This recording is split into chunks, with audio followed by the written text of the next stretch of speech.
There are two types of investments. There's what we call direct and indirect. So, direct investment, ikaw mismo yung mag-i-invest. There are two main types. First is debt securities and it includes mga bonds. Ano ba yung bonds? Ito yung pinapautang natin sa government at sa mga corporations. In return, they will give us a promise na, o sige, pautangin mo kami at bibigyan ka namin ng certain interest. Let's say 5%, bibigyan ka namin basta i-hold namin yung money mo for 3 years, for 5 years or more. Depende sa offer nila. So, let's say, nag-invest ka, nagpautang ka ng 100,000, sasabihin nila, o sige, every year, bibigyan ka namin ng 5% interest. So, after 3 years, kung 3 years yung contract, ibabalik nila yung 100,000 na pinahiram mo, plus yung 6% per year for 3 years na pinarames nila sa iyo. That's how it works. Tayo ang nagpapautang sa mga companies, sa government. Saan ba pwedeng mag-purchase ng bonds? Saan ba pwedeng mag-invest? Pwede tayong pumunta sa Bureau of the Treasury. So, treasury.gov.ph, may makikita tayong offerings doon. And this is one of the offerings that I saw today. Meron silang ino-offer na 3-year bond, yung tenor niya, 3 years. Tapos, nagpa-promise sila na bibigyan kanila ng 6% interest per year. Kung gusto nyong matry mag-invest sa bonds or if you want to know more about bonds, punta lang kayo sa treasury.gov.ph. Actually, marami na ring mga banks ngayon ang nag-o-offer ng bonds. So, kagaya ng BDO, if you go to BDO's website, you will see retail treasury bonds. May mga dates lang yan kung kailan available. Dito sa BPI, meron din sila mga government bonds, corporate bonds, at meron din silang mga bond funds. So, bonds, pagkakautang sa companies, lower risk type of investment to. Almost guaranteed, lalo na kapag government bonds, magpiprint lang sila ng pera, mabilis ka nang mababayaran. Second type naman of direct investment is ownership. Kasama dito yung stocks. So, kung bonds, pagkakautang sa'yo, yung stocks, pag-aari mo. Halimbawa, nag-invest ka sa isang stock or sa isang company, Jollibee, JFC, Jollibee Foods Corporation. So, kapag nag-invest ka dyan, you become a shareholder or part owner of the company. Dito naman sa stocks, you earn in two ways. Capital appreciation o pagtaas ng presyo and yung dividend. Depende sa performance ng company. Let's say you want to invest in Jollibee.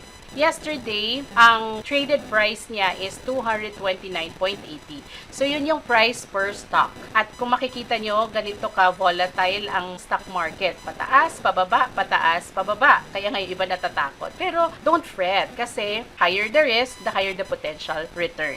So, kung gusto mo mag-invest sa Jollibee, pwede kang kumita through capital appreciation. So, how does it work? Let's say you invested today, May 28, 2024. 229 per share. Ang board lot, minimum of 10 shares, multiples of 10. Hindi pwedeng pabili ng isang stock ng Jollibee kasi 300 pesos lang yung pera ko. Hindi ganon, okay? So, you bought 100 shares kasi let's say meron ka ng 25,000 na savings, gusto mong i-invest. So, you bought 100 shares. You invested 22,900. By the way, hindi ko na muna dito kinonsider yung mga fees and taxes. Actual amount na lang muna para hindi tayo mahirapan sa pag-compute. 22,900 in-invest mo, nakabili ka ng 100 shares ng Jollibee stock.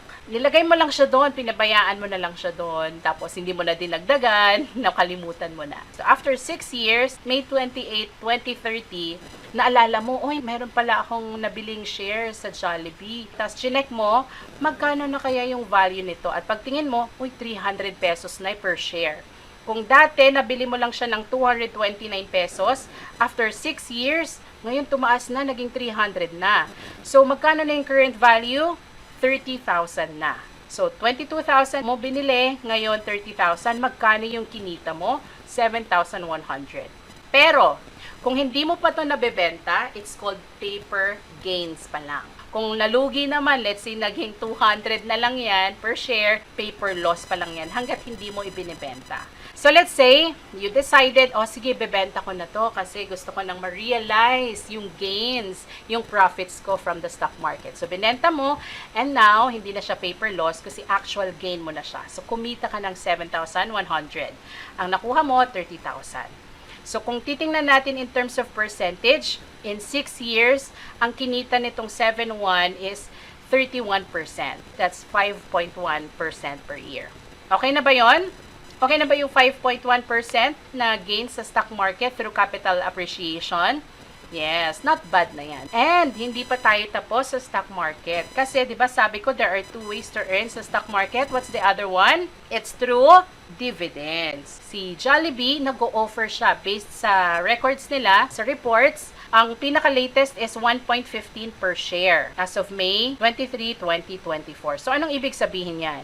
So, kung noong May 28, 229 per share, you bought 100 shares. May 28, 2030, kung halimbawa lang, ganun pa rin yung average dividend nila. Let's say lang 115 pesos pa rin per share.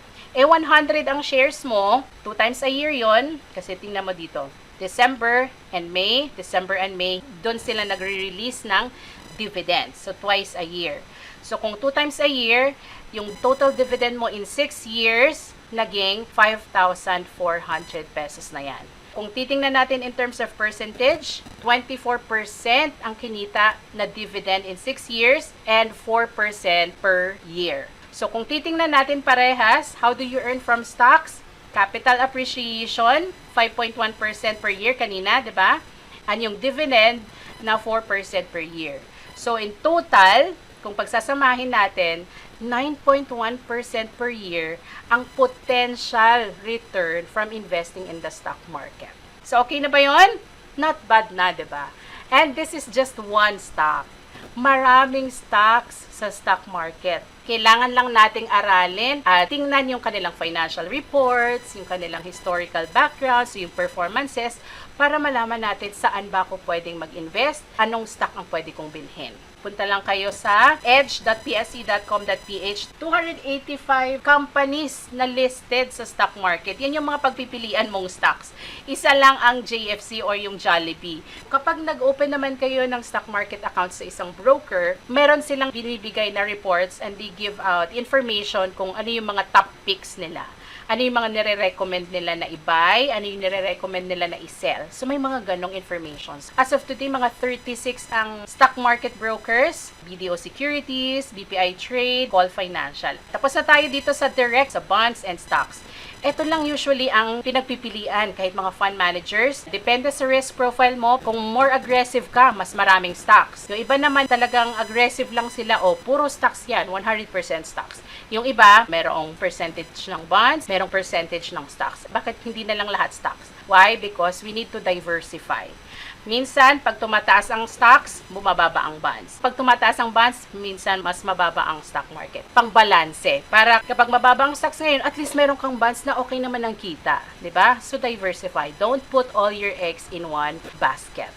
Okay, dito naman tayo sa another type of investment which is indirect. Collective investment schemes ang tawag dito. Collective means pinupool yung funds. Minsan kasi 'di ba hindi naman natin kayang bilhin agad-agad ng maramihan yung mga stocks kasi limited lang yung funds.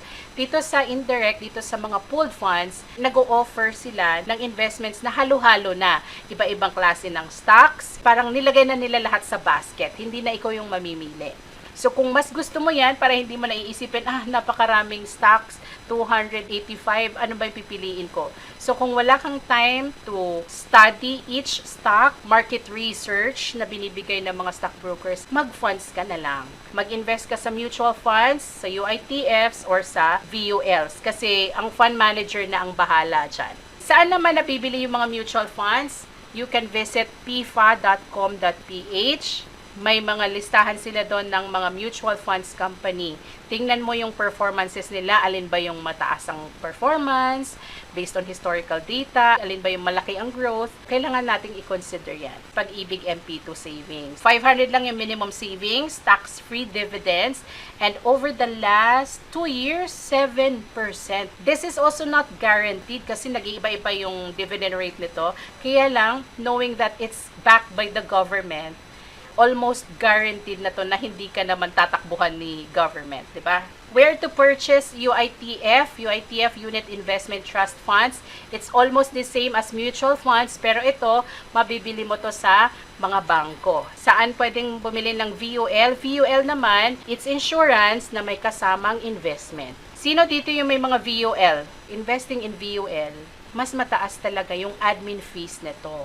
Compared kung binili mo separately ang insurance, separate ang investments. Pag pinagsama mo yan, there is a possibility na mas mataas ang binabayaran mong admin fees dyan. Kaya during the first 5 years, baka yung binabayad mo, napupunta pa lang yan sa mga charges, commissions ng agents, at hindi mo pa talaga makikita yung tubo ng investment mo dyan. When you invest in VUL, you ask your agent, ano ba yung pinapasok mo, gaano ba kataas yung investment return mo, and what if hindi mo na maituloy, may makukuha ka pa ba or goodbye na sa mga naihulog mo. Okay? Kasi maraming ganon. Nag-invest sila, tapos after 5-10 years, nakikita nila wala pang tinutubo. Tapos pag hindi na tinuloy, wala na silang nakuha. Why? Kasi hindi na-explain masyado sa kanila ng agent, ng financial advisor, or sila mismo hindi sila aware kung ano yung VUL. So, make sure na kung ano man ang papasukin yung investment, do your research, ask the advisor, and learn as much as you can before you get into any investment. Let's talk about real estate naman. You can earn through price appreciation. Binili mo siya ng ganito. After a couple of years, tumaas na yung presyo ng real estate. So, pwede kang tumubo dyan. And rental income, kung binili mo yan, tapos gusto mong ipa-Airbnb or ipa-renta, pwede ka rin kumita dyan. Next, REITs. Sa mga wala namang capacity to buy a real estate because mataas na ngayon ng real estate properties, di ba? Pwede rin tayo mag-invest sa REITs. Ano ba yung REITs? Ito yung Real Estate Investment Trust Funds. So, ito, pwede rin natin mabili sa mga stockbrokers. If you invest with COL Financial, pag mayroon kang account doon, available na yung mga REITs. So, parang stocks na rin siya. Pipiliin mo na lang anong REITs. Tapos, meron ding mga cooperative. Sino ba dito ang nakapag-try ng mag-invest sa co-op? Magandang investment din ang mga co-ops. Bukod sa interest rates nila na mas mataas kesa sa banks, sa mga savings accounts, meron din silang mga share capital and preferred shares na ino-offer and tax-free. Meron din sila mga binibigay na discounts. May mga co-ops na may ino-offer na mga pools. So, kapag member ka, nag-o-offer sila ng discounts. Meron din mga freebies tuwing Pasko, may binibigay silang basket na goods, or tuwing assembly, may mga binibigay silang paraffles o kaya GCash, may ganon. So, try nyo rin ang co-op. So, try checking kung ano yung co-op na malapit sa inyo para easily accessible, makapagtanong kayo, maka-attend ng seminar kasi requirement yan. When you invest in co-op, make sure na check nyo muna yung background, malaki ba yung kinikita niyan, and choose only yung mga billion co-ops. Okay? Yung may billions na yung kita. Kasi baka bagong co-op lang yan, baka next month nagsara na, hindi mo na nakuha yung money mo, sayang naman. You can also invest a portion of your money sa mga gold. Pwedeng mag-price appreciation, pag-increase ng price niya over time. Pwede rin siyang ipon. Like, in 2020, she bought a pair of earrings na 2 grams. And by that time, 3.2 lang yung per gram. So, she bought it at 6,400. And then, I went back there and I asked kung magkano na, 3.8 na per gram. So, ang pawn value pa lang to ha, 7,600 na. So, kung talagang kailangan mo ng quick money, quick cash, pwede namang ipon mo lang muna, 'di ba? Or if you want to let go of it naman and realize your gains, your profit, o edi sige, ipon mo, wag mo na lang kunin. Pero may kinita ka na. And here, the potential profit, kung binenta namin ulit or pinon namin, was 1,200. So, in 4 years, that's 18.75%. Per year, 4.68%. Pero again, ang gold, nagfo-fluctuate din ang prices niyan. Okay? Don't put all your investments in one type of investment. Wag lahat sa gold. Ikalat nyo. Mag-invest kayo sa stocks kung kaya, digital banks, mag-invest kayo sa gold, basta wag lahat-lahat na sa isang basket lang. Pwede din tayong mag-business, pero again, research, make a business plan, wag yung agad-agad, uy, magandang magbenta ng siomai ngayon, tapos nakita mo lahat na ng katabi mo puro siomai. Di ba may ganon? Uy, magandang mag-milk tea, o lahat na may milk tea, ngayon nga, konti na lang nagbi-milk tea, di ba? Do your research, alamin mo kung saan magandang location, alamin mo kung possible ba tong magtagal or baka trend lang yan ngayon. Diba may mga nauso na after a few years wala na ulit. Traditional banks, sa mga low ang risk appetite, pwedeng sa savings na lang ulit kayo. Pero yun nga, asahan mo na pag low risk, low rin ang potential return. Sa digital banks, medyo mataas to kesa sa mga traditional banks. Kaya lang ang risk dito, yung iba ayaw ng online.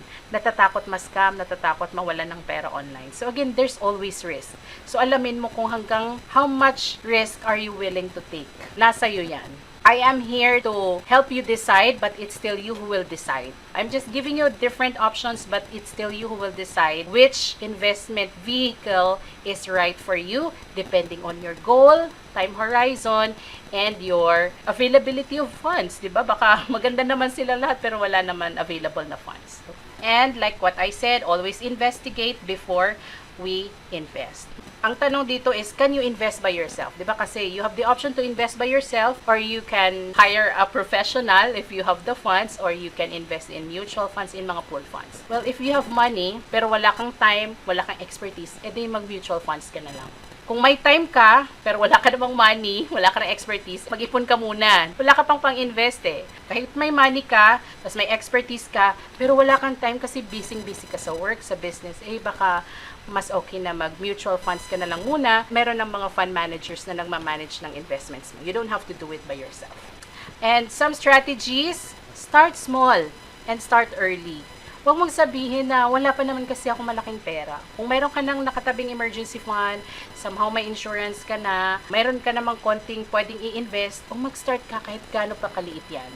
Start small and start early. I've already shown you why it's important to start early.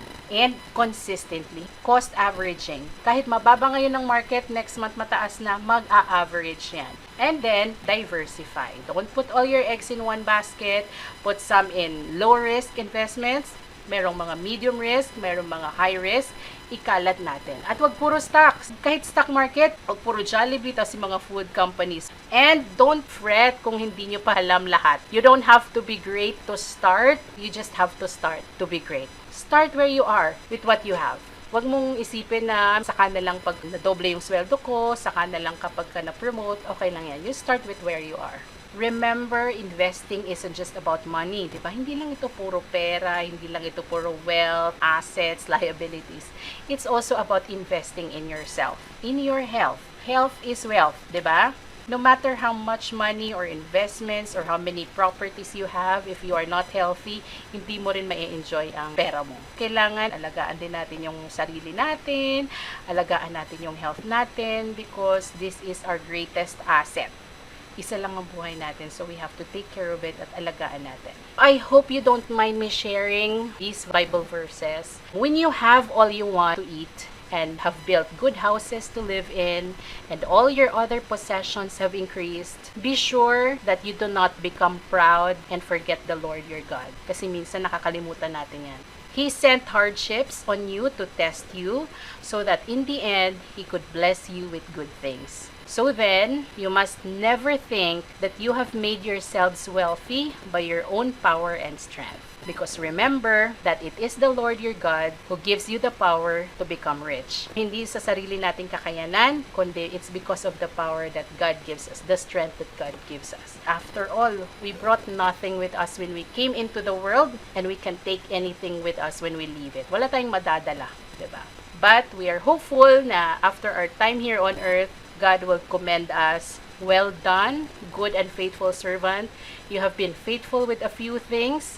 I will put you in charge of many things. This content is not an investment advice and does not constitute any offer or solicitation to offer or recommendation of any investment product. It is for general education purposes only and does not take into account your individual needs, investment objectives, and specific financial circumstances. Investment involves risk, so do your research and consult an investment professional if needed. For more budgeting tips and resources, check out the links on the screen. Thank you for watching and happy budgeting!